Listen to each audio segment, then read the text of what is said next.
ನಾಮದಲ್ಲಿ ನಮ್ಮ ಪ್ರಭು ಯೇಸು ಕ್ರಿಸ್ತನ ಪ್ರಸಾದವು ದೇವರ ಪ್ರೀತಿ ಪವಿತ್ರಾತ್ಮ ನಿಮ್ಮೊಡನೆ ನಿಮ್ಮೆಲ್ಲರೊಡನೆ ಇರಲಿ.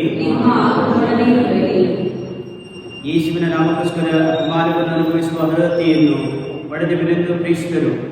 ಸಂತೋಷಭರಿತರಾಗಿ ನ್ಯಾಯಸಭೆಯಿಂದ ಹೊರಬಂದರು.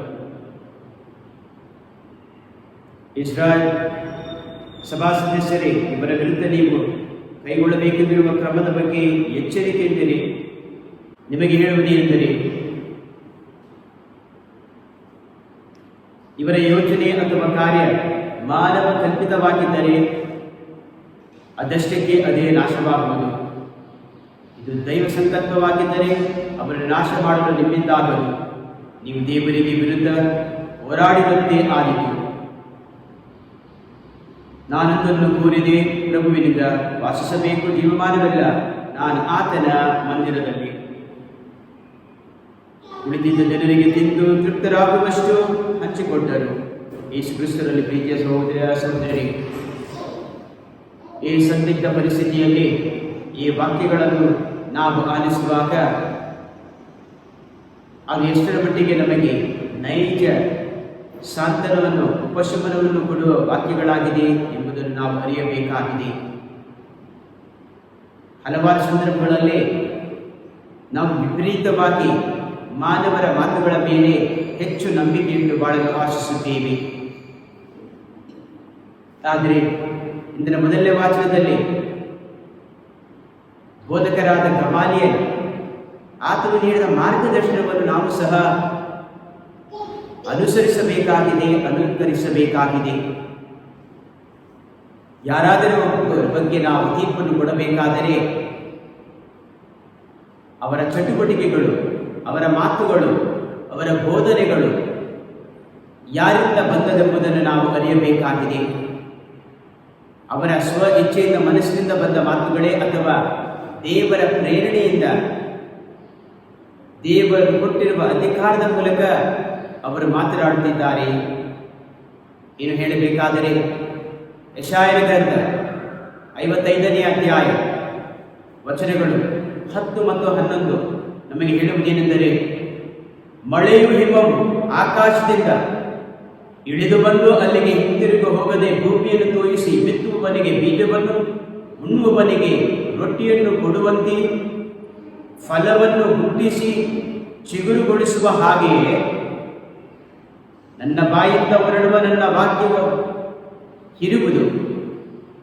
ಅದು ಸುಮ್ಮನೆ ನನ್ನ ಬಳಿಗೆ ಹಿಂತಿರುಗದೆ ನಾನು ಯಾವುದನ್ನು ಮೆಚ್ಚುತ್ತೇನೋ ಅದನ್ನು ಅದು ಮಾಡುವುದು.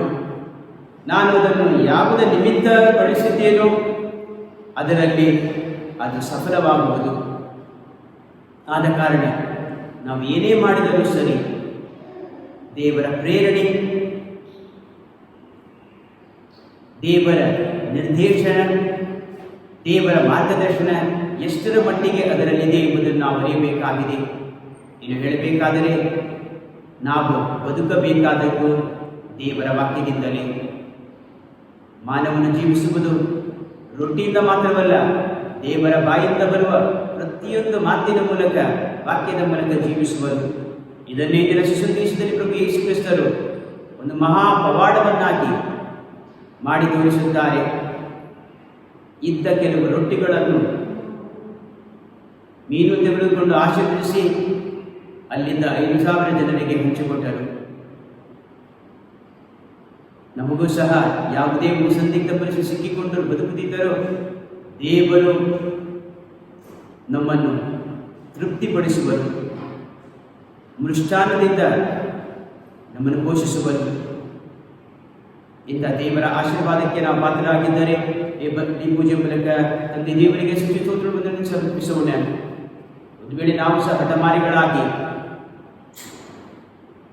ಮತಾಂಧತೆಯಿಂದ ಕೂಡಿದವರಾಗಿ ಅಭಿಮಾನಿಗಳಾಗಿ ಬದುಕುತ್ತಿದ್ದರೆ ನಾವು ಕಟ್ಟಿಕೊಂಡ ಎಲ್ಲ ಪಾಪಗಳಿಗಾಗಿ ದೇವರಲ್ಲಿ ಕ್ಷಮೆ ಯಾಚಿಸೋಣ. ಸರ್ವಶಕ್ತ ದೇವರಿಗೂ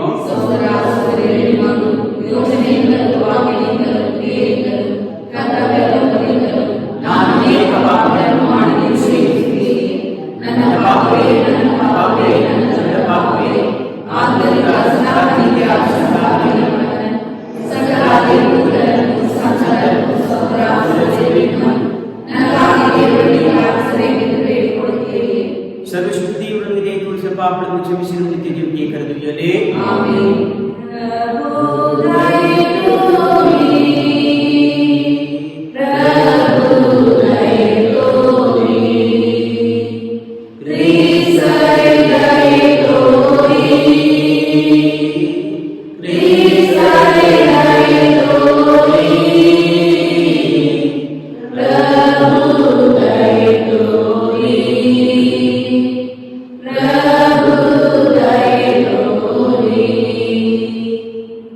ಪ್ರಾರ್ಥಿಸೋಣ. ನಿಮ್ಮ ಪ್ರಾಮಾಣಿಕ ಭಕ್ತರ ನಿರೀಕ್ಷೆಯು ಬೆಳಕು ಆಗಿರುವ ದೇವರೇ, ನಿಮಗೆ ಯೋಗ್ಯ ಪ್ರಾರ್ಥನೆ ಸಲ್ಲಿಸಲು ಕರ್ತವ್ಯಬದ್ಧ ನಿಮ್ಮ ಸ್ತುತಿಯ ಪ್ರಕಟಣೆಯ ಮೂಲಕ ನಿಮ್ಮನ್ನು ಸದಾ ಮಹಿಮೆಪಡಿಸಲು ನಮ್ಮ ಮನಗಳನ್ನು ಅನುಗೊಳಿಸಬೇಕೆಂದು ನಾವು ನಿಮ್ಮನ್ನು ವಿನಯದಿಂದ ಭಿನ್ನಸುತ್ತೇವೆ. ನಿಮ್ಮೊಂದಿಗೆ ಪವಿತ್ರ ಐಕ್ಯದಲ್ಲಿ ದೇವರಾಗಿ ವೇಗಾಂತರಕ್ಕೂ ಜೀವಿಸಿ ಆಡುವ ನಮ್ಮ ಪ್ರಭು ನಿಮ್ಮ ಪುತ್ರರಾಗಿ ಯೇಸು ಕ್ರಿಸ್ತರ ಮುಖಾಂತರ ನಿಮ್ಮನ್ನು ಪ್ರಾರ್ಥಿಸುತ್ತೇವೆ.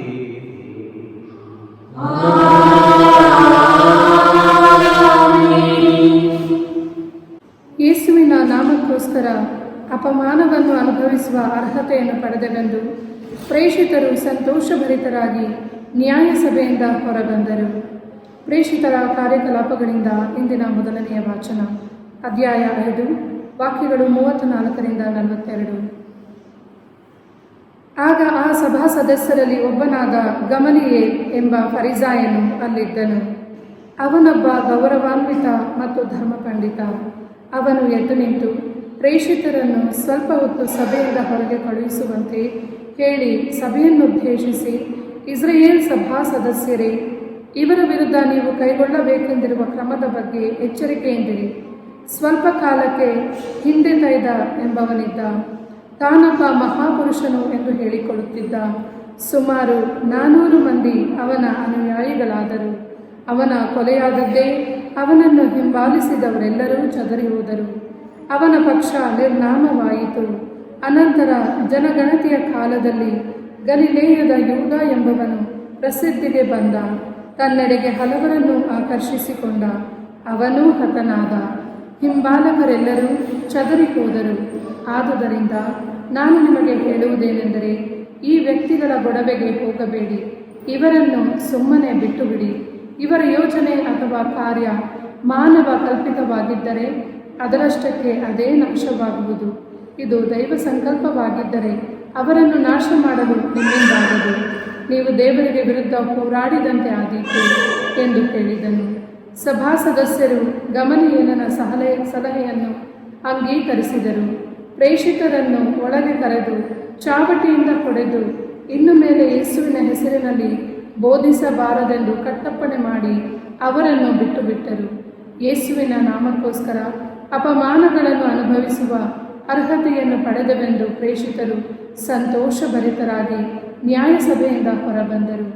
ಯೇಸುವೇ ಲೋಕೋದ್ಧಾರಕನೆಂದು ಪ್ರತಿದಿನ ದೇವಾಲಯದಲ್ಲೂ ಮನೆಗಳಲ್ಲೂ ಉಪದೇಶಿಸುವುದರಲ್ಲಿ ಹಾಗೂ ಸಾರುವುದರಲ್ಲಿ ನಿರತರಾದರು. ದೇವರ ವಾಕ್ಯವಿದು. ಶ್ಲೋಕ. Alleluia alleluia alleluia.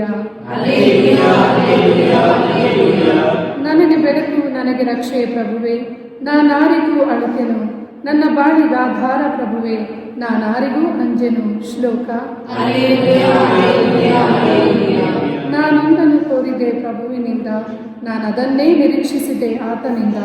ವಾಸಿಸಬೇಕು ಜೀವಮಾನವೆಲ್ಲ ನಾನಾತನ ಮಂದಿರದಲ್ಲಿ, ನಾ ತಲ್ಲೀನನಾಗಬೇಕು ಅಲ್ಲಾತನ ಪ್ರಸನ್ನತೆಯಲ್ಲಿ. ಶ್ಲೋಕ. ಪ್ರಭುವಿನೊಳಿತನು ನಾ ಕಾಣುವೆ ಜೀವಲೋಕದಳು, ನಾನಿಟ್ಟಿರುವೆ ನಂಬಿಕೆ ನಿರೀಕ್ಷೆ ಅದರಳು. ಪ್ರಭುವನ್ನು ಎದುರು ನೋಡುತ್ತಿರು ಮನವೇ, ಧೈರ್ಯದಿಂದ ನಿರೀಕ್ಷಿಸುತ್ತಿರು ಎದೆಗುಂದದೆ. ಶ್ಲೋಕ.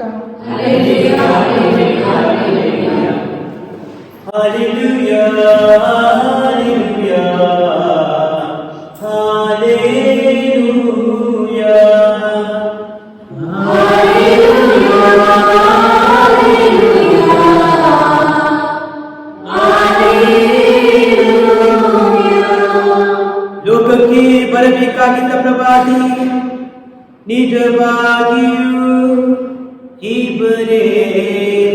ಅಲ್ಲೇಲೂಯಾ.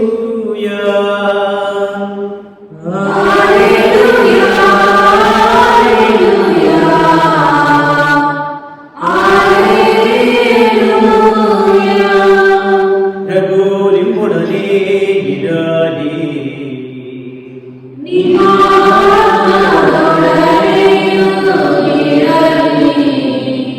ಪುನೀತ ಯೋಹಾನನು ಬರೆದ ಶುಭ ಸಂದೇಶದಿಂದ ವಾಚನ.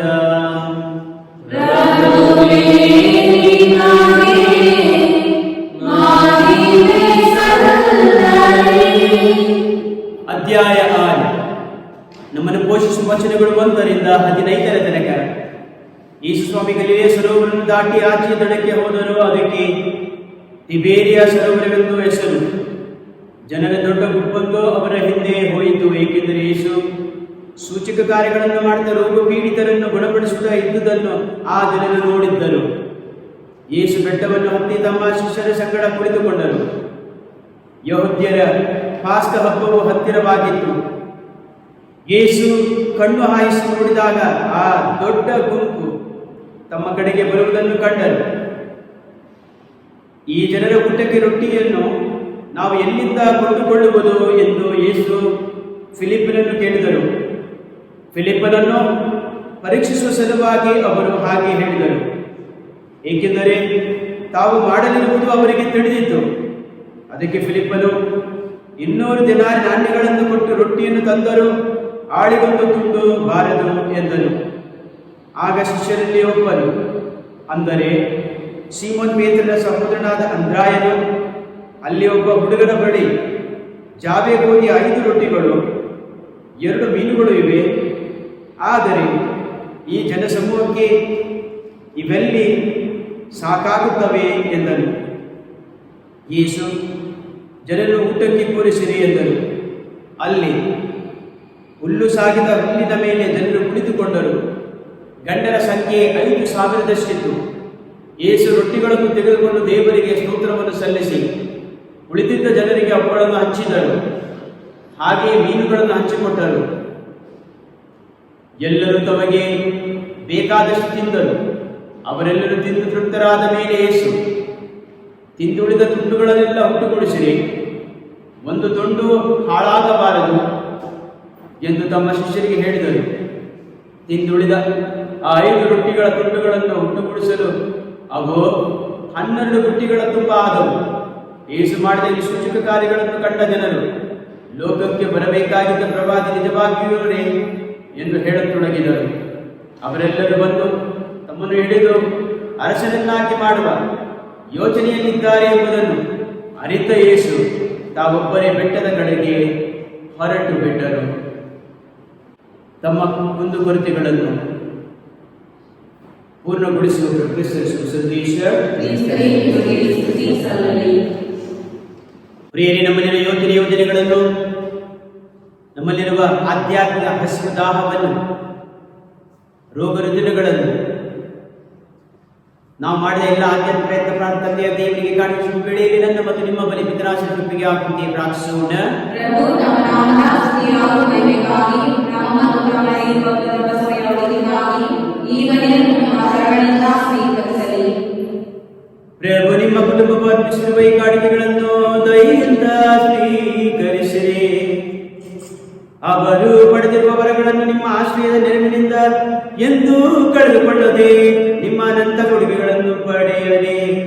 ನಮ್ಮ ಪ್ರಭು ಕ್ರಿಸ್ತರ ಮುಖಾಂತರ ನಿಮ್ಮನ್ನು ಪ್ರಾರ್ಥಿಸುತ್ತೇವೆ.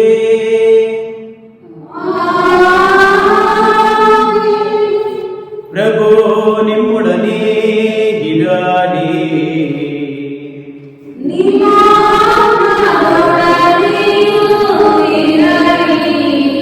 ನಿಮ್ಮ ಮನಗಳನ್ನು ಸ್ವರ್ಗದೊಡೆಗೆ ಏರಿರಿ.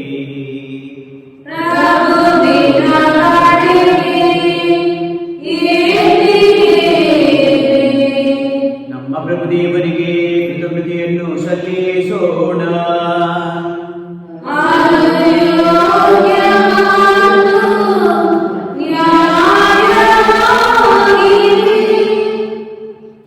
ಪ್ರಭು ಎಲ್ಲ ಕಾಲಗಳಲ್ಲೂ ನಿಮ್ಮನ್ನು ಸ್ತುತಿಸುವುದು, ವಿಶೇಷವಾಗಿ ನಮ್ಮ ಪಾಸ್ಕ ಬಲಿಯಾದ ಕ್ರಿಸ್ತನು ಅರ್ಪಿತನಾದ ಈ ಕಾಲದಲ್ಲಿ ಅತ್ಯಾಡಂಬರದಿಂದ ನಿಮ್ಮನ್ನು ಕೊಂಡಾಡುವುದು ನಿಜವಾಗಿ ಯೋಗ್ಯವೂ ನ್ಯಾಯವೂ ಆಗಿದೆ. ನಮ್ಮ ಕರ್ತವ್ಯವೂ ರಕ್ಷಣೆಯೂ ಆಗಿದೆ. ಕ್ರಿಸ್ತರ ಮುಖಾಂತರ ಬೆಳಗಿನ ಮಕ್ಕಳು ನಿತ್ಯ ಜೀವಕ್ಕೆ ಉದಯಿಸುತ್ತಾರೆ. ಸ್ವರ್ಗೀಯ ರಾಜ್ಯದ ನಿವಾಸಗಳು ನಿಮ್ಮ ವಿಶ್ವಾಸಿಗಳಿಗೆ ತೆರೆಯುಳ್ಳಾಗುತ್ತವೆ.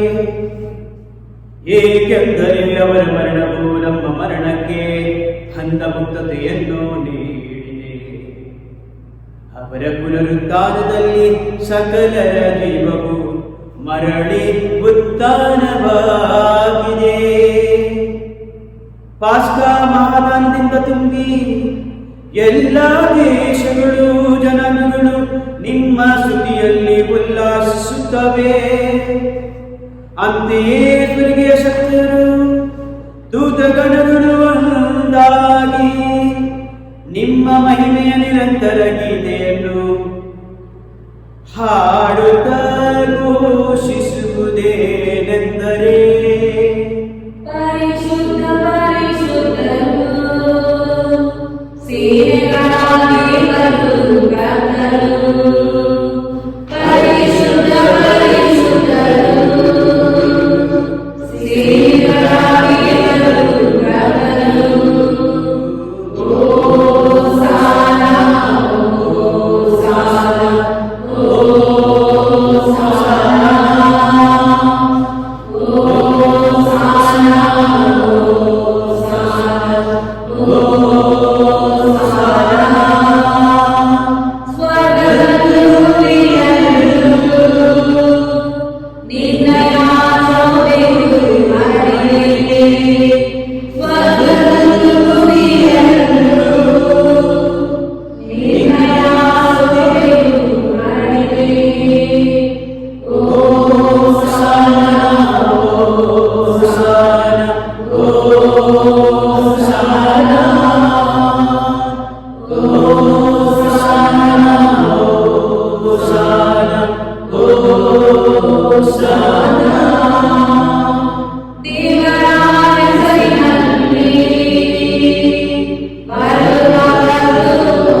ಹೋಸಾನ ಪ್ರಭು ನೀವು ನಿಜವಾಗಿ ಪರಿಶುದ್ಧರು ಸರ್ವಪರಿಶುದ್ಧಕ್ಕೆ ನೀವೇ.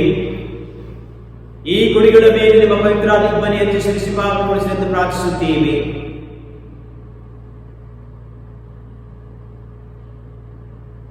ನಮಗೆ ನಮ್ಮ ಪ್ರಭು ಯೇಸು ಕ್ರಿಸ್ತರ ಶರೀರ ಮತ್ತು ರಕ್ತವಾಗುವಂತೆ ಮಾಡಿರಿ.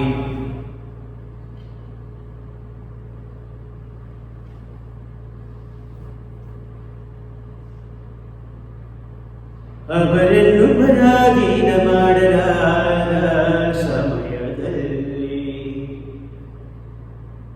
ಸ್ವಇಚ್ಛೆಯಿಂದ ನಮ್ಮ ಯಾತನೆಗೆ ಒಳಗಾದಾಗ ಅವರು ರೊಟ್ಟಿಯನ್ನು ತೆಗೆದುಕೊಂಡು ಕೃತಜ್ಞತಾ ಸ್ತೋತ್ರವನ್ನು ಸಲ್ಲಿಸಿ ಅದನ್ನು ಮುರಿದು ತಮ್ಮ ಶಿಷ್ಯರಿಗೆ ಕೊಡುತ್ತಾ ಹೀಗೆಂದರು, ತೆಗೆದುಕೊಳ್ಳಿ, ಇದನ್ನು ನೀವೆಲ್ಲರೂ ಪೂಜಿಸಿರಿ, ಏಕೆಂದರೆ ಇದು ನಿಮಗಾಗಿ ಒಪ್ಪಿಸಲಾಗುವ ನನ್ನ ಶರೀರ.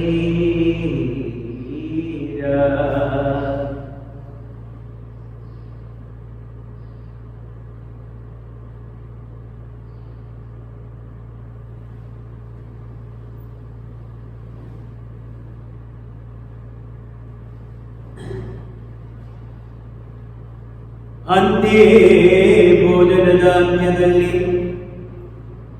ಅವರು ಪಾನಪಾತ್ರೆಯನ್ನು ತೆಗೆದುಕೊಂಡು ಮತ್ತೊಮ್ಮೆ ನಿಮಗೆ ಕೃತಜ್ಞತೆಯನ್ನು ಸಲ್ಲಿಸಿ ತಮ್ಮ ಆಪ್ತರಿಗೆ ಶಿಷ್ಯರಿಗೆ ಕೊಡುತ್ತಾ ಹೀಗೆಂದರು, ತೆಗೆದುಕೊಳ್ಳಿ ಮತ್ತು ಇದರಿಂದ ನೀವೆಲ್ಲರೂ ಪಾನ ಮಾಡಿರಿ, ಏಕೆಂದರೆ ಇದು ಹೊಸ ಮತ್ತು ಅನಂತ ಒಡಂಬಡಿಕೆಯ ನನ್ನ ರಕ್ತದ ಪಾತ್ರೆ. ಈ ರಕ್ತವು ನಿಮ್ಮ ಮತ್ತು ಅನೇಕರ ಪಾಪಗಳ ಪರಿಹಾರಕ್ಕಾಗಿ ಸುರಿಸಲಾಗುವುದು. ಇದನ್ನು ನನ್ನ ಸ್ಮರಣೆಗಾಗಿ ಮಾಡಿರಿ, ನನ್ನ ಸ್ಮರಣೆಗಾಗಿ ಮಾಡಿರಿ.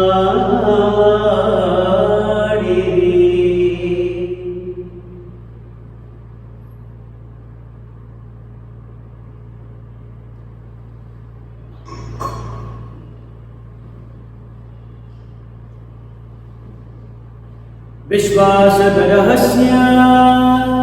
ಮರಣವನ್ನು ಯೇಸು ಜಯಿಸಿದನು, ಪುನರುತ್ಥಾನಯಾದನು, ಯೇಸು ಜೀವಿತನು. ಹಾಲೆಲೂಯಾ. ಮರಳಿ ಬರುವನು, ಯೇಸು ಮರಳಿ ಬರುವನು. ಆದ್ದರಿಂದ ಪ್ರಭು ನಿಮ್ಮ ಸಮ್ಮುಖದಲ್ಲಿ ಸೇವಿಸಲು ನಮ್ಮನ್ನು ಯೋಗ್ಯರೆಂದು ಪರಿಗಣಿಸಕ್ಕಾಗಿ ನಿಮಗೆ ಕೃತಜ್ಞತೆ ಸಲ್ಲಿಸುತ್ತೇವೆ. ಕ್ರಿಸ್ತರ ಮರಣ ಮತ್ತು ಪುನರುತ್ಥಾನ ಸ್ಮರಣೆಯನ್ನು ಆಚರಿಸಿದ ಜೀವ ರೊಟ್ಟಿಯನ್ನು ರಕ್ಷಣೆಯ ಪಾತ್ರೆಯನ್ನು ನಿಮಗೆ ಅರ್ಪಿಸುತ್ತೇವೆ. ಕ್ರಿಸ್ತರ ಶರೀರ ಮತ್ತು ರಕ್ತದಲ್ಲಿ ಪಾಲ್ಗೊಳ್ಳಲು ಪವಿತ್ರಾತ್ಮನು ಉಳಿಸಬೇಕೆಂದು ನಿಮ್ಮನ್ನು ವಿನಯದಿಂದ ವಿನಯಿಸುತ್ತೇವೆ. ಪ್ರಭು ನಿಮ್ಮ ವಿಶ್ವವ್ಯಾಪಿ ಧರ್ಮಸಂತೋಷವುದೇ ನಮ್ಮ ವಿಶ್ವಗುರು ಫ್ರಾನ್ಸಿಸ್ ಅವರೊಂದಿಗೂ ನಮ್ಮ ಧರ್ಮದ ಶಕ್ತಿ ಬಚಾದವರೊಂದಿಗೂ ಸಕಲ ಯಾಜಕರೊಂದಿಗೂ ಅದನ್ನು ಪ್ರೀತಿಯ ಪರಿಪೂರ್ಣತೆಯನ್ನು ನಡೆಸಿರಿ. ತಂದೆ ದೇವರೇ, ಪುನರುತ್ಥಾನ ನಿರೀಕ್ಷೆಯಲ್ಲಿ ವಿಶ್ರಮಿಸಿದ ನಮ್ಮ ಸಹೋದರ ಸಹೋದರಿಯರನ್ನು ನಿಮ್ಮ ದಯೆಯಲ್ಲಿ ಮೃತರಾದ ಎಲ್ಲರನ್ನು ಸ್ಮರಿಸಿಕೊಳ್ಳಿ. ಅವರನ್ನು ನಿಮ್ಮ ಸಮ್ಮುಖದ ಪ್ರಭೆಗೆ ಬರಮಾಡಿರಿ. ಅಪಾಪಿತನೇ, ನಮ್ಮ ಮೇಲೆ ದಯೆ ತೋರಿರಿ. ದೇವರ ಪೂಜ್ಯ ತಾಯಿ ಕನ್ಯಾಮರಿಯಮ್ಮನವರೊಂದಿಗೂ ಆಕೆಯ ಪತಿ ಸಂತ ಜೋಸಫರೊಂದಿಗೂ ಪುನೀತ ಸ್ನಾನಿಕ ಯೋವಾನರು, ಪುನೀತ ಪ್ರಿಸ್ಬೀಟರ್ ಪೌಲು ಚೂತದಿ ತೋಮಾಸ್ ಜೇಮ್ಸ್ ದಿ ಯೋವಾನರು, ಸಂತ ಮತ್ತಾಯ ಮಾರ್ಕ ಲೂಕಾಸ್, ವೆದರ್ಸ್ ಪೇತ್ರ ದಿ ಪೀಟರ್ ಜೂನಿಯರ್ ಕ್ಲೇರಪ್ಪ, ಸಂತ ಅಲ್ಫೋನ್ಸ್ ಗ್ರೆಗೋರಿಯನ್ ಮಾರ್ಕನಾಥನ್, ಅನಂತ ಚಿನ್ನಪುರವನ್ನು 5 ಪ್ರದೇಶ ತೋಡಿಯವರು, ಪಾಲ್ಮನ್ ತೋಡಿಯವರು, Saint Ambrose, Augustine आशीर्वाद पर declare it. Antiochus Ignatius, Louis Ignatius, Francis Savini, Francis de Sales, Assisi Saint Francis, Saint John Marie, John Peter, John Bosco, Jean Chante, Saint Jerome, Emilian, Januarius, Saint John Joseph Julian, John Boniface, John, Saint Thomas Aquinas, Saint Theodore, Frank Severus, Nicholas, Census, Venezuela, Saint Peter, Great Peter, Saint Paul, Saint Paul, Pujana Maria, Dev Sai, Saint Dominic Savio, Saint Catherine, Saint John, Saint Gregory, Saint Maria Goretti, Saint Agnes Margaret, Saint Petrulius Plastica, Lehman, Saint Rose, Saint Philomena, and Grace, the Break, the Bigaman, Saint Paul, Saint Kiria Pushmateris, Break of the Foster, Alcohol Margaret, Makar the Maria, the Martha, Hatan the Bhaktinathu, the Padre Pio, Saint Patrick, Saint Louis, Saint Sebastian, Saint Andaman Jockey, Saint Louis, Saint Season Fabiola, the Bernadette, Louis, Surya Brigitte, the Davis. ಮತ್ತು ನಿಮಗೆ ಮೆಚ್ಚಿನ ಬಾಳುತ್ತದೆ ಸಕಲ ಸಂತರೊಂದಿಗೂ ನಾವು ನಿತ್ಯ ಭಾಗಿಗಳಾಗಿ ನಿಮ್ಮನ್ನು ಸ್ತುತಿಸಿ ಮಹಿಮೆಪಡಿಸಿರುವ ಕುಮಾರಿ ಸ್ತೋತ್ರ ಮುಖಾಂತರ ಎನಿಸುತ್ತೇವೆ.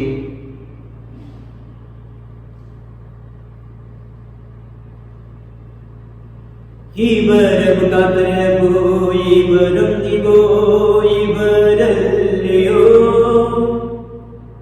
ಸರ್ವಶಕ್ತಿ ತಂದೆಯಾದ ದೇವರೇ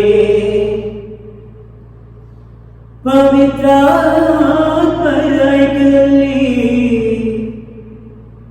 ಸರ್ವ ಗೌರವವೋ ಮಹಿಮೆಯೋ ಯುಗ ಯುಗಾಂತರಕ್ಕೂ ನಿಮಗೆ ಸಲ್ಲಲಿ.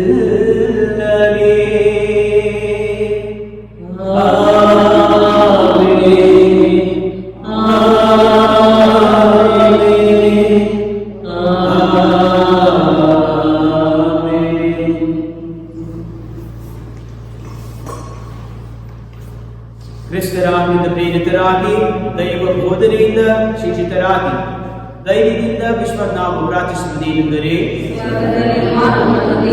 ನಿಮ್ಮ ನಾಮ ಪೂಜಿತವಾಗಲಿ, ನಿಮ್ಮ ರಾಜ್ಯ ಬರಲಿ, ನಿಮ್ಮ ಚಿತ್ತ ಸ್ವರ್ಗದಲ್ಲಿ ನೆರವೇರುವ ಪ್ರಕಾರ ಗುರಿಯಲ್ಲಿ ನೆರವೇರಲಿ. ನಮ್ಮ ಅನುದಿನದ ಆಹಾರವನ್ನು ಇಂದು ನಮಗೆ ನೀಡಿರಿ. ನಮಗೆ ತಪ್ಪು ಮಾಡಿದವರನ್ನು ನಾವು ಶಿಕ್ಷಿಸುವ ಪ್ರಕಾರ ನಮ್ಮ ಪಾಪಗಳನ್ನು ಕ್ಷಮಿಸಿರಿ. ನಮ್ಮನ್ನು ಶೋಧನೆಗೆ ಒಳಪಡಿಸದೆ ಕೇಡಿನಿಂದ ನಮ್ಮನ್ನು ರಕ್ಷಿಸಿರಿ. ಪ್ರಭು ಸಕಲ ಕೇಡುಗಳಿಂದ ನಮ್ಮನ್ನು ರಕ್ಷಿಸಲೆಂದು ಪ್ರಾರ್ಥಿಸುತ್ತೇವೆ. ನಿಮ್ಮ ಕರುಣೆಯ ನಡುವನ್ನು ಪಡೆದು ಪಾಪಮುಕ್ತ ಬಿಡುಗಡೆಯಾಗಿ ಎಲ್ಲ ಸಮಸ್ಯೆಗಳಿಂದ ಸಂಕಟಗಳಿಂದ ಉಪದ್ರವಗಳ ಸುರಕ್ಷಿತರಾಗಿರುವಂತೆ ನಮ್ಮ ಜೀವಮಾನ ಕಾಲದಲ್ಲಿ ಶಾಂತಿ ಹೃದಯದ ಪ್ರವೇಶಿಸಿರಿ. ನಾವು ಮೋಕ್ಷಾಂತ ನಮ್ಮ ರಕ್ಷಕ ಯೇಸು ಕ್ರಿಸ್ತರ ಆಜ್ಞಾಪಿಸುತ್ತಿದ್ದೇವೆ. ಏಕೆಂದರೆ ರಾಜ್ಯಭಾರವು, ಅಧಿಕಾರವು, ಮಹಿಮೆಯು ನಿಮ್ಮದೇ. ಪ್ರಭು ಯೇಸು ಕ್ರಿಸ್ತರೇ, ನಿಮ್ಮ ಪ್ರೀತಿ ನಾನು ಬಿಟ್ಟು ಹೋಗುತ್ತೇನೆ, ನನ್ನ ಶಾಂತಿ ಕೊಡುತ್ತೇನೆ ಹೇಳಿದ್ದೇನೆ. ನಮ್ಮ ಪಾಪಗಳನ್ನು, ನಮ್ಮಲ್ಲಿರುವ ಕುಂದುಕೊರತೆಗಳನ್ನು, ಲೋಪದೋಷಗಳನ್ನು, ನಮ್ಮ ಬಲಹೀನತೆ, ಭೇದ ಭಾವಗಳನ್ನು ನೀವು ನೋಡದೆ ನಿಮ್ಮ ದೃಢ ಭಕ್ತಿ ವಿಶ್ವಾಸ ನಿರೀಕ್ಷೆರಿ ಅದಕ್ಕೆ ವಿಚಿತ ಪ್ರಕಾರ ಶಾಂತಿ, ಪ್ರೀತಿ, ವಿಶ್ವಾಸ, ಆರೋಗ್ಯ, ಜ್ಞಾನವನ್ನು, ಪರಿಶುದ್ಧತೆ, ಐಕ್ಯತೆಯನ್ನು ಅನುಗ್ರಹಿಸಿರಿ. ಯುಗ ಯುಗಾಂತರಕ್ಕೂ ಜೀವಿಸುವ ಕರ್ತನ ಪ್ರಾರ್ಥಿಸುತ್ತೇವೆ. ಪುನರುದ್ಧಾನಿ ಪ್ರಭು ಯೇಸು ಕ್ರಿಸ್ತರ ಶಾಂತಿ ಸದಾ ನಿಮ್ಮಲ್ಲಿರಲಿ. ಪ್ರಭು ಕ್ರಿಸ್ತರಿಂದ ಪಡೆದುಕೊಂಡ ಪ್ರೀತಿಯ ಶಕ್ತಿಯನ್ನು, ಶಾಂತಿ, ಸಮಾಧಾನ ಎಲ್ಲರಲ್ಲಿ ಹಂಚಿಕೊಳ್ಳುವುದ ಕ್ರಿಸ್ತರ ಶಾಂತಿ ಲೋಕದ ಪಾಪಗಳನ್ನು ನಮಗೆ ದಯತೋರಿ. ಲೋಕದ ಪಾಪಗಳನ್ನು ಪರಿಹರಿಸುವ ದೇವರಾಗಿರುವಲ್ಲಿ ನಮಗೆ ದಯತೋರಿ. ಲೋಕದ ಪಾಪಗಳನ್ನು ಪರಿಹರಿಸುವ ದೇವರಾಗಿರುವಲ್ಲಿ ನಮಗೆ ಶಾಂತಿ ನೀಡಿ. ಈಗ ಲೋಕದ ಪಾಪಗಳನ್ನು ಪರಿಹರಿಸುವ ದೇವರ ಕುರಿತು ಇವರೇ ಪ್ರಭು ಯೇಸು ಕ್ರಿಸ್ತರು ಇವರ ಪ್ರೀತಿ ಪಾಠ ಪೂಜೆಗೆ ಆಹ್ವಾನಿತರ ನಾವು ಭಾಗ್ಯವಂತರು. ಪ್ರಭು ತಾವು ನನ್ನ ಮನೆಯನ್ನು ಪ್ರವೇಶಿಸಲು ನಾನು ಪಾತ್ರರಲ್ಲ, ಆದರೆ ತಾವು ದೇವರು ಮಾತನಾಡಿರಿ, ನನ್ನ ಆತ್ಮವು ಸ್ವಸ್ಥವಾಗುವುದು. ನಮ್ಮ ಪಾಪಗಳ ನಿಮಿತ್ತ ಯೇಸುವಿನ ಮರಣಕ್ಕೆ ಗುರಿಪಡಿಸಲಾಯಿತು. ನಮ್ಮನ್ನು ದೇವರೊಡನೆ ಸಂಬಂಧದಲ್ಲಿ ಇರಿಸುವುದಕ್ಕಾಗಿ ಅವರು ಪುನರುದ್ಧಾರ ಹೊಂದಿದರು. ಅಲ್ಲೇಲೂಯ, ಅಲ್ಲೇಲೂಯ. ವಂದಿಸಿ ಪ್ರಾರ್ಥಿಸೋಣ. ಪ್ರಭು ನಿಮ್ಮ ಕರುಣೆಯಿಂದ ನೀವು ರಕ್ಷಿಸಿದವರನ್ನು ಸುರಕ್ಷಿತವಾಗಿ ಕಾಪಾಡಿರಿ. ನಿಮ್ಮ ಪುತ್ರರ ಯಾತ್ರೆಯ ಮೂಲಕ ರಕ್ಷಣೆ ಹೊಂದಿದ ಇವರು ಅವರ ಪುನರುದ್ಧಾರದಲ್ಲಿ ಆನಂದಿಸುವಂತೆ ಅನುಗ್ರಹಿಸಿದೆ. ನಮ್ಮ ಪ್ರಭು ಕ್ರಿಸ್ತರ ಮುಖಾಂತರ ನಿಮ್ಮನ್ನು ಪ್ರಾರ್ಥಿಸುತ್ತೇವೆ.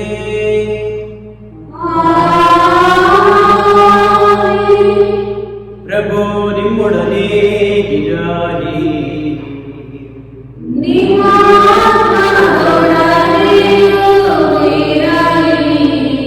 ಶಿರವಾಗಿ ದೇವರ ಆಶೀರ್ವಾದಕ್ಕಾಗಿ ಯಾಚಿಸೋಣ. ತಮ್ಮ ಏಕೈಕ ಪುತ್ರ ಪುನರುದ್ಧಾರದ ಮೂಲಕ ದೇವರು ವಿಮೋಚನೆಯ ಮತ್ತು ದತ್ತು ಮಕ್ಕಳಾಗುವ ಕೊಡುಗೆಯನ್ನು ನಿಮಗೆ ಅನುಗ್ರಹಿಸಲು ಚಿತ್ತರಾದರು. ತಮ್ಮ ಆಶೀರ್ವಾದ ನಿಮಗೆ ಆನಂದವನ್ನು ನೀಡಲೇ. ತಮ್ಮ ವಿಮೋಚನ ಕಾರ್ಯದಿಂದ ಕ್ರಿಸ್ತರು ನಿಮಗೆ ನಿರಂತರ ಸ್ವಾತಂತ್ರ್ಯ ಕೊಡುಗೆಯನ್ನು ಅನುಗ್ರಹಿಸಿದ್ದಾರೆ. ಅವರು ನಿಮ್ಮ ನಿತ್ಯ ಸಂಭಾವನೆಗೆ ಬಾಧ್ಯಸ್ಥರನ್ನಾಗಿ ಮಾಡಲೇ. ಕ್ರಿಸ್ತರಲ್ಲಿ ವಿಶ್ವಾಸ ದೀಕ್ಷಾ ಸಂಸ್ಕಾರದಲ್ಲಿ ಅವರೊಂದಿಗೆ ಪುನರುತ್ಥಾನವಾಗಿದ್ದೇನೆ. ನೀವು ಸನ್ಮಾರ್ಗದಲ್ಲಿ ನಡೆದು ಸ್ವರ್ಗೀಯ ರಾಜ್ಯದಲ್ಲಿ ಅವರೊಂದಿಗೆ ಜೀವಿಸುವಂತಾಗಲಿ. ಸರ್ವಶಕ್ತ ದೇವರಾದ ಪಿತಾ ಮತ್ತು ಸುತ ಮತ್ತು ಪವಿತ್ರಾತ್ಮರ ಆಶೀರ್ವಾದವು ನಿಮ್ಮ ಮೇಲೂ ನಿಮ್ಮ ಮನೆಗಳ ಮೇಲೂ ಇಳಿದು ನಿಮ್ಮಲ್ಲಿ ಸದಾ ನೆಲೆಸಲಿ.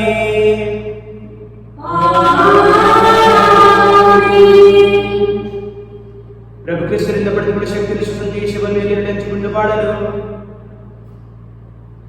ಹೋಗಿ ಬನ್ನಿ. ಕ್ರಿಸ್ತರ ಶಾಂತಿ ಮತ್ತು ಪ್ರೀತಿ ನಿಮ್ಮಲ್ಲಿರಲಿ. ಹಲ್ಲೆಲೂಯಾ ಹಲ್ಲೆಲೂಯಾ ಹಲ್ಲೆಲೂಯಾ. ದೇವರಿಗೆ ಕೃತಜ್ಞತೆ.